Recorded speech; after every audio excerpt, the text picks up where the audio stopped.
Hello students, कैसे हैं आप सभी। उम्मीद करते हैं कि आप सभी लोग अच्छे होंगे। तो फिर से आप सभी को आपका अपना YouTube channel master mind academy official में आप सभी का वेलकम है।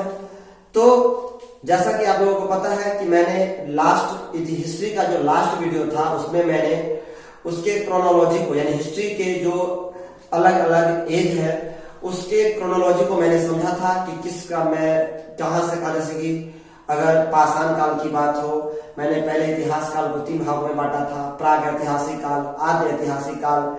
तो इस तरीके से मैंने सबका अलग अलग एज देखा था, यानी उसको जिसको क्रोनोलॉजी बोलते हैं उसके बारे में पढ़ा था। आज मैं आगे की तरफ चलते हैं और आज का लेक्चर होगा हमारा पाषाण काल। पाषाण काल के बारे में, जिसे हम इंग्लिश में स्टोन एज कहते हैं।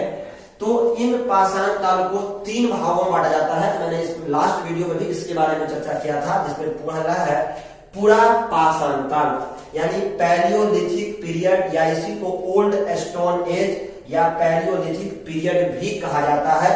दूसरा है मध्य पाषाण काल, इसे मेजोलिथिक पीरियड या मिडल स्टोन एज भी कहा जाता है। थर्ड है हमारा नव पाषाण काल, इसे नियोलिथिक पीरियड या न्यू स्टोन एज भी कहा जाता है।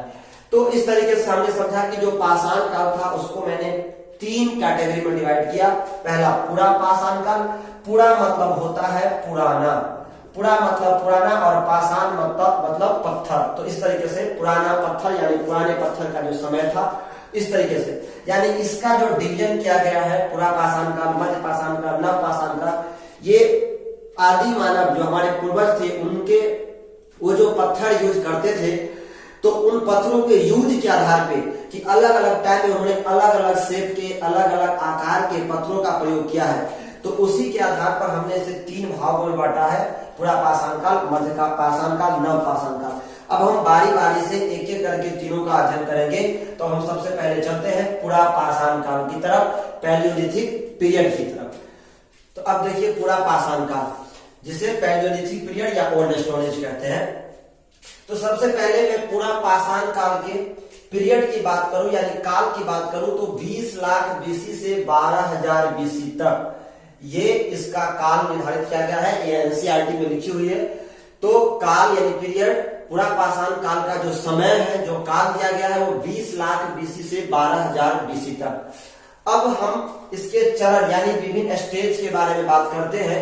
तो पूरा पाषाण काल को यानी पूरा पाषाण काल में भी एक बात आप समझेंगे कि ये सबसे लंबा समय है और लगभग 99% मनुष्य का जो जीवन है वो इसी काल में संपन्न हुआ है। पूरा पाषाण काल में ही मनुष्य अपने जीवन का लगभग 99% जो उसमें परिवर्तन हुए हैं मनुष्य में, तो ये सारे 99% कहां हुए हैं? पूरा पाषाण काल में। अब देखिए इसके 3 चरण यानी पूरा पाषाण काल को फिर से 3 चरण में बांटा गया है, जिसमें पहला है निम्न पूरा पाषाण काल या इसे आरंभिक पूरा पाषाण काल भी कहते हैं, जिसे हम लोअर पैलियोलिथिक एज कहते हैं।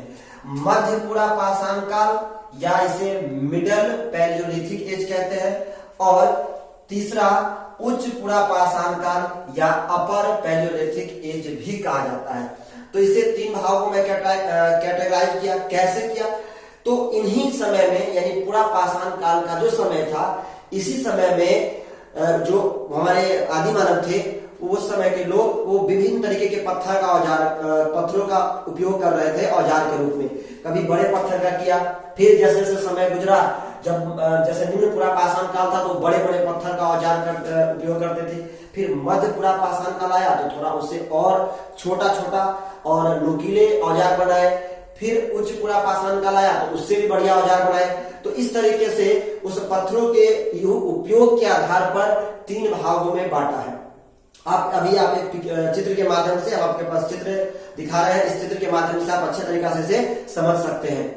तो देखिए अब हम इस दोनों काल में, यह निम्न पूरा पाषाण काल और मध्य पूरा पाषाण काल में कोई भी विकास नहीं हुआ। इन दोनों काल में कोई भी विकास का कार्य नहीं हुआ। अब विकास का कार्य होता है तो वो है उच्च पूरा पाषाण काल। उच्च पूरा पाषाण काल में पहला विकास हुआ आधुनिक मानव का विकास, यानी आधुनिक मानव का विकास हुआ, जिसको हम होमो सेपियंस कहते हैं।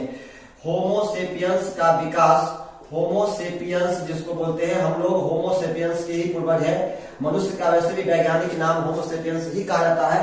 तो ये उच्च पुरापाषाण काल में आधुनिक मानव का विकास हुआ और दूसरा चित्रकला का भी विकास हुआ है।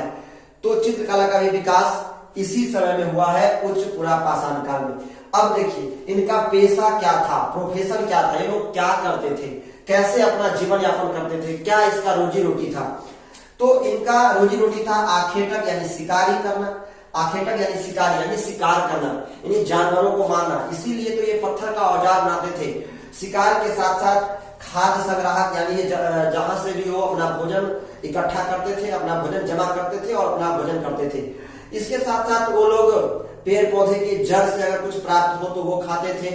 तो उसके लिए यानी पेड़ पौधों के जड़ से अगर कुछ खाने वाला उसे खोदने के लिए भी उन्होंने इस पत्थर के औजार का उपयोग किया है। फिर ये जंगली जानवर यानी शिकार करने जाते थे, फिर भी इस पत्थरों के औजार का उपयोग करते थे। और साथ ही साथ ये पेड़ पौधे के फल फूल वगैरह दाने वगैरह जमा करते थे और उसमें भी अपना भोजन करते थे। इसमें कृषि और पशुपालन का कोई प्रमाण नहीं मिला है, इसलिए मैंने इसे काट दिया है। कृषि और पशुपालन का अभी तक पुरापाषाण काल में कोई प्रमाण नहीं मिला है। अब देखिए औजार, टूल्स, यानी उस जमाने के जो लोग थे, उस जो आदि मानव थे पुरापाषाण काल के, तो वो जो ऐसे कौन से औजार थे, किस चीज के बने औजार का प्रयोग करते थे, तो वो था क्वार्टजाइट, सल्क, ब्लेड और लाइमस्टोन। यानी इन सभी, ये सभी पत्थर के प्रकार है, इन सभी पत्थरों के औजार बनाए जाते थे और उसका वो उपयोग शिकार करने में, आखेट करने में करते थे। तो एक बार फिर से रिपीट करते हैं, क्वार्टजाइट, सल्क, ब्लेड, लाइमस्टोन इत्यादि और भी कई प्रकार के थे जो मेन है जहां से क्वेश्चन पूछ जाते हैं। अब यहाँ देखिए स्थल, साइट्स।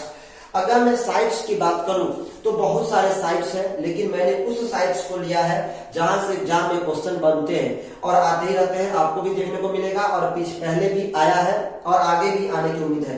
तो इंपोर्टेंट साइट्स में है अतिरमपक्कम जो तमिलनाडु राज्य में है, अतिरमपक्कम तथा हथनौरा से, ये दो जगह है, अतिरमपक्कम और हथनौरा से मानव के खोपड़ी के अवशेष मिले, यानी मानव कंकाल मिला है और उस मानव कंकाल में मानव के खोपड़ी के अवशेष मिले हैं। तो ये बात आपको याद रखना है।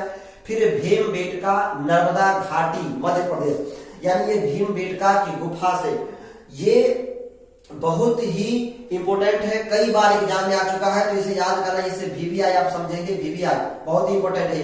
भीमबेटका नर्मदा घाटी में है, मध्य प्रदेश राज्य में पड़ता है। चित्रकारी के प्राचीनतम साक्ष्य यहाँ से मिले हैं, चित्रकारी के, यानी हमको पता था, पहले बता चुका कि चित्रकारी का विकास हो चुका था कहाँ, उच्च पुरापाषाण काल में। तो भीमबेटका जो गुफा है वहां से चित्रकारी के प्राचीनतम साक्ष्य मिले और यहाँ से तीनों काल में मिले हैं, चाहे वो पुरापाषाण काल हो चाहे कोई भी हो, हर तरीके से, यानी हर तीनों काल का यहाँ पर मुझे मिला है। तो यहाँ से उसके बाद हम मिर्जापुर से तीनों काल के औजार मिले हैं। अगर मैं मिर्जापुर की बात करूं तो यहाँ से हमें तीनों काल के औजार मिले हैं। मिर्जापुर उत्तर प्रदेश में पड़ता है, यहाँ से तीनों काल के औजार मिले हैं। अब हम लास्ट में चलते हैं खोज यानी डिस्कवर। इन्होंने किस चीज का डिस्कवर किया, तो आग का डिस्कवर कहे या इन्वेंशन कहे, आविष्कार कहे, तो इन्होंने आग का खोज किया। लेकिन आग का खोज हो गया था, लेकिन आग का प्रयोग कैसे करना है वो पुरापाषाण काल के लोगों को पता नहीं था। तो पुरापाषाण काल के जो लोग थे उन्हें आग के बारे में जानकारी तो मिल गई थी, लेकिन उसका यूज कैसे करना है ये नहीं पता था। वो मध्यपाषाण काल में जाकर के उसका पता चलेगा। तो हम जब मध्यपाषाण काल में चलेंगे तब उसका बारे में अध्ययन करेंगे। तो अभी तक उम्मीद करते हैं कि आप लोगों को ये समझ में आया होगा। तो हम चलते हैं पुरापाषाण काल से संबंधित है, जो हमारे बिहार से संबंधित है, उसे आप देख सकते हैं। पैसरा बिहार के मुंगेर जिले में स्थित है। यहाँ पर आरंभिक मानव से संबंधित पुरास्थल मिले हैं। यहाँ से यूरोप में पाए जाने वाले आरंभिक मानव के औजारों की तरह के औजार मिले हैं। पैसरा संभवतः आवास और निर्माण स्थल था। यानी बिहार के मुंगेर जिले में स्थित पैसरा, जो यहाँ पर जो आरंभिक मानव थे पुरापाषाण काल के, तो उस समय के कुछ यहाँ पर औजार मिले हैं। तो इसे भी आप थोड़ा सा याद रखना है। मध्यपाषाण काल, मेसोलिथिक एज या मिडल स्टोन एज, ठीक है, इसे हम मिडल स्टोन एज भी कहते हैं, इसलिए इसका नाम है मध्यपाषाण काल। मध्य मतलब होता है बीच का, पाषाण काल, ठीक है।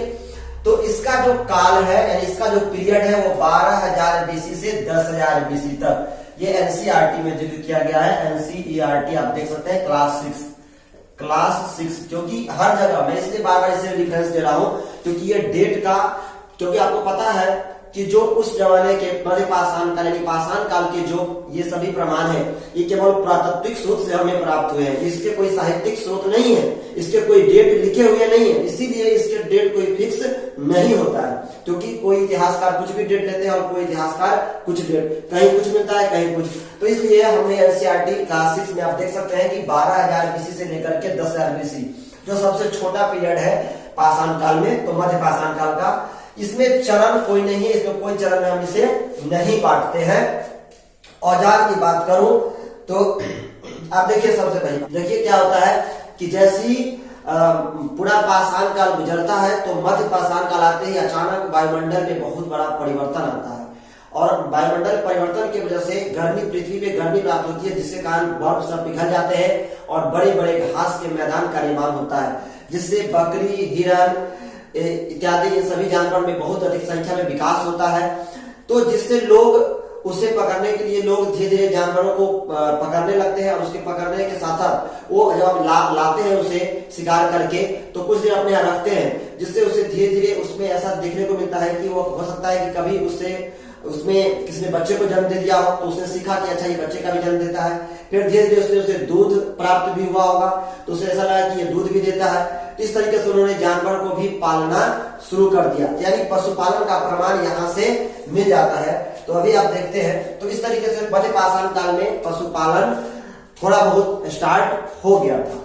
तो आप देखिए औजार जो थे, यहाँ के जो टूल्स थे वो माइक्रोलिथ थे। माइक्रोलिथ का मतलब होता है, बहुत बार पूछा गया है ये क्वेश्चन, माइक्रोलिथ मतलब अर्थात सूक्ष्म पत्थर के, यानी पत्थर के बिल्कुल छोटे छोटे टुकड़े का ये प्रयोग कर रहे थे औजार के रूप में, लकड़ी में लगा करके, इस तरीके से लकड़ी वगैरह में लगा करके ये माइक्रोलिथ का यूज करते थे, यानी सूक्ष्म पत्थर का प्रयोग करने लगे थे। अगर मैं इंपोर्टेंट स्थल साइट्स की बात करूं तो चौपानी मांडो यूपी में, जहां से मृदभांड के प्राचीनतम साक्ष्य। मृदभांड क्या होता है? मृदभांड होता है मिट्टी के बने बर्तन, उसे हम मृदभांड कहते हैं।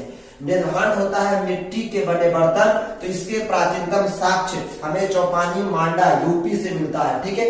और एक और जगह है सराय नहराय, ये यूपी में, यहाँ से युद्ध के प्रमाण मिले हैं, यानी यहाँ से लोग युद्ध भी करना स्टार्ट कर रहे थे, एक दूसरे से युद्ध का भी प्रमाण देखने को मिला है। अब देख रहे हैं बागौर, बहुत ही इंपॉर्टेंट, यहाँ से क्वेश्चन एग्जाम में पूछा गया है और पूछे जाने की संभावना भी रहता है। ये राजस्थान तथा आजमगढ़ मध्य प्रदेश, तो इन दो जगहों से सबसे पहले पशुपालन का प्रमाण मिला है। तो यहाँ ये पूछा गया है बागौर राजस्थान में, जहाँ से पशुपालन का प्रमाण मिला है। अभी मैंने कहा था आपको कि लोग यहाँ से पशुपालन करना सीख गए थे। और इसमें खोज की अगर बात करूं, डिस्कवरी की, तो इसमें आग का प्रयोग, आग का आविष्कार हुआ था पूरा पाषाण काल में, यानी उसकी खोज हुई थी पूरा पाषाण काल में, लेकिन उसका जो प्रयोग सीखा उन्होंने वो मध्य पाषाण काल में आकर के आग का प्रयोग सीखा। तो इस तरीके से उम्मीद करते हैं कि मध्य पाषाण काल आपको समझ में आ गया होगा। अब हम चलते हैं नव पाषाण काल की ओर। नव पाषाण काल, नव पाषाण काल जिसे न्यूलिथिक पीरियड या न्यू स्टोन एज भी कहते हैं, तो इसका जो काल है, इसे काल पीरियड ये 10,000 बीसी से 3,000 बीसी तक।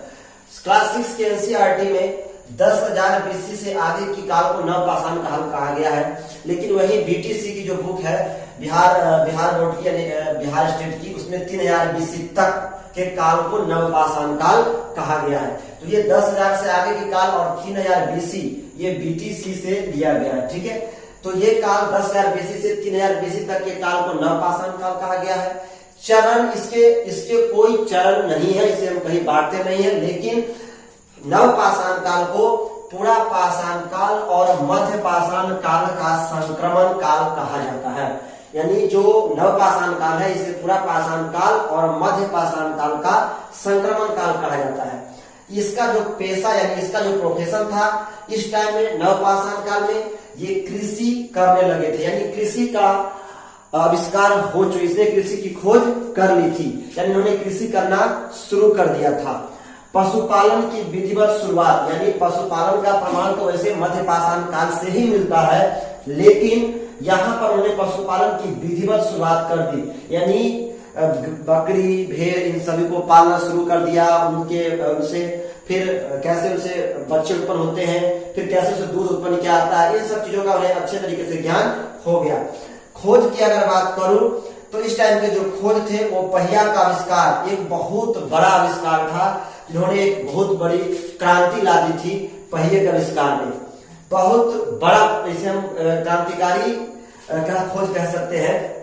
और उसके बाद कृषि समाज, यानी जैसे कृषि का शुरुआत हुआ तो कृषि समाज का भी खोज हो गया, लोग एक समाज में रहने लगे, एक जगह रहने लगे।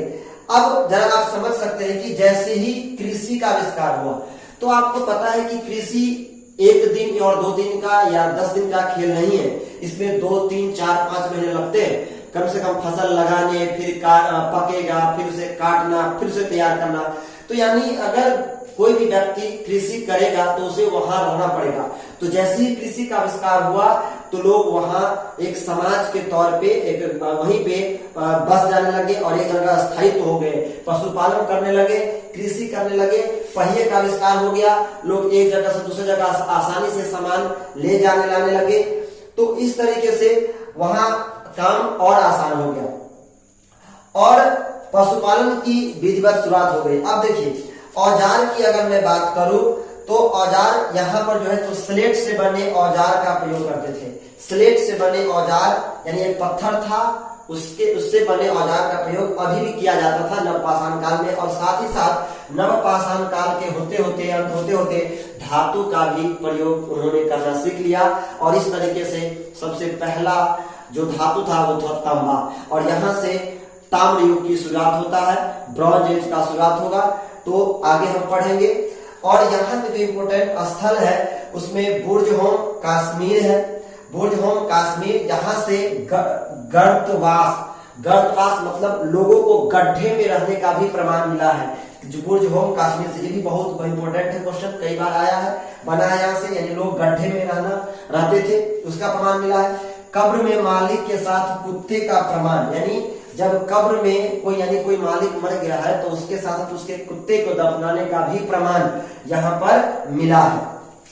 साथ ही साथ गुफा कराल कश्मीर, यहाँ से भी नवपाषाण काल के कुछ प्रमाण मिले हैं। अब हम आपको लेके चलते हैं 2 इंपोर्टेंट साइट्स जहां से नवपाषाण युग का एक बहुत बड़ा जो बहुत ही इंपोर्टेंट है, जहां से क्वेश्चन बनता है। तो आपके स्क्रीन पे दिख रहा होगा, आप उसे पढ़ के समझ सकते हैं, मैं उसे समझा रहा हूं आपको।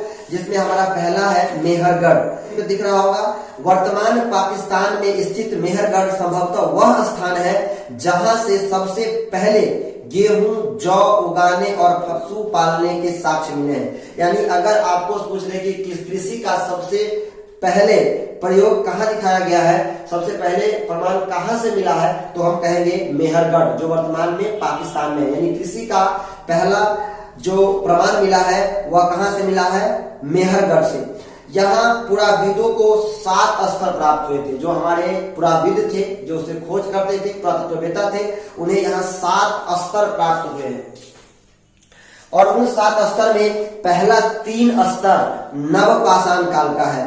यानी वहां पर जो 7 स्तर है, उन 7 उसमें से 3 स्तर जो है वह नवपाषाण काल का मिला है। यहाँ प्रत्येक स्तर से कृषि उत्पादन और पशुओं में भेड़ बकरी के पालने के साक्ष्य मिले हैं। और इतना ही नहीं, यहाँ से आयताकार एवं चौकोर घरों के साक्ष्य भी मिले हैं, यानी घर का भी प्रमाण वहां से मिला है। इस तरीके से हम कह सकते हैं कि लोग घर बनाने लगे थे, लोग बस रहे थे, कृषि करने लगे थे, पशुपालन भी करने लगे थे, और मृतकों के दफनाने के साक्ष्य भी वहां से मिलते हैं। अब हम चलते हैं दूसरे इंपोर्टेंट साइट्स की तरफ। दूसरा महत्वपूर्ण स्थल एक है चिराग, जो बिहार में पड़ता है। उसे भी आप देख सकते हैं, आपके स्क्रीन पे दिख रहा होगा कि चिराग, यह पूरा स्थल बिहार के छपरा जिले में है।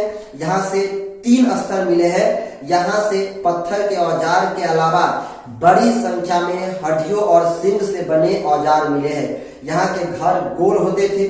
घरों में चूल्हे एक समूह में मिले हैं। मिट्टी के बर्तन काफी सुंदर, जो काले काले नीले लाल धूसर रंग के हैं। और यहाँ से गेहूं धान मूसर के साक्ष्य व मिट्टी के खिलौने भी मिले हैं। तो इस तरीके से लोग अस्थायी निवास करने लगे थे। ये 2 इंपोर्टेंट साइट्स है। अब एक आपको तालिका दिखाई दे रहा होगा, स्क्रीन पे नीचे की तालिका से आप यह जान सकते हैं कि कहां कहां अनाज और पालतू जानवरों की हड्डियां मिली है, जो नवपाषाण युग की है, यानी नवपाषाण युग के लिए बहुत ही महत्वपूर्ण है। आप देख सकते हैं पहला है गेहूं प्राप्त, एक तरफ प्राप्त वस्तु है और एक तरफ पूरा स्थल है। तो प्राप्त वस्तु में है गेहूं, जौ, भेड़, बकरी, ये सब मेहरगढ़ पाकिस्तान से मिला है। चावल, जानवर की हड्डियां कोल्डिवा उत्तर प्रदेश। अगर आपसे अगर कोई क्वेश्चन करे कि चावल का सबसे प्रथम साक्ष्य कहां मिला है, कहां से मिला है, चावल का प्रमाण कहां से मिला है, तो हम कहेंगे कोल्डिवा उत्तर प्रदेश से। बहुत ही इंपॉर्टेंट क्वेश्चन, मार्क कीजिएगा इसे। अगला है चावल, जानवर के खूर के निशान मेहरगढ़ से भी मिला है। गेहूं, दलहन, कुत्ता, भेड़, बकरी, ये सब का प्रमाण गुर्जहोम कश्मीर से मिला है। गेहूं, चना, जौ का प्रमाण चिराग बिहार से मिला है। काला चना, ज्वार, बाजरा, भेड़, सुअर, ये सब पयमपल्ली आंध्र प्रदेश से मिला है। तो ये सभी नवपाषाण युग के इंपोर्टेंट साइट्स थे, यानी स्थल थे, और ये प्राप्त वस्तु और जहां से मिला है। तो इस तरीके से, और फिर 2-3 एक इंपोर्टेंट क्वेश्चन जो आप याद रख सकते हैं, हम आप इस बोर्ड पे आप देख सकते हैं, आपके स्क्रीन पे दिख रहा होगा। इसमें जो है, तो आपको ये याद रखना है। देखिए सबसे पहले कि प्रथम हथियार जो आदि मानव के द्वारा प्रयोग किए गए थे वो था कुल्हाड़ी, और अगला था प्रथम जानवर, वो था कुत्ता, जो मध्य पूरा पाषाण काल से पशुपालन का प्रमाण मिलता है। तो उसमें सबसे पहले जो पहला जानवर था जिसे पालतू बनाया गया था वो था कुत्ता। और तीसरा है प्रथम धातु, जो सबसे पहले प्रयोग किया गया वो था तांबा। और चावल का सबसे पहला प्रमाण कोल्डिवा उत्तर प्रदेश से मिलता है, और कृषि का सबसे पहला प्रमाण मेहरगढ़ पाकिस्तान से मिलता है। तो ये क्वेश्चन बहुत ही इंपोर्टेंट, ये 5 जो है आपके सामने, प्रथम हथियार कुल्हाड़ी, प्रथम जानवर कुत्ता, प्रथम धातु तांबा, चावल का सबसे पहला प्रमाण कोल्डिवा उत्तर प्रदेश, और कृषि का सबसे पहला प्रमाण मेहरगढ़ पाकिस्तान। तो ये सभी आपको याद रखना है। उम्मीद करते हैं कि जितने भी तथ्य हमने ये नवपाषाण युग के बताए हैं, आपको ये सब समझ में आया होगा, और इस तरीके से आप प्रैक्टिस करें, घर पे खूब मेहनत करें, लॉकडाउन का फायदा उठाएं और अपना पढ़ाई कंटिन्यू रखें। तो बेस्ट ऑफ लक।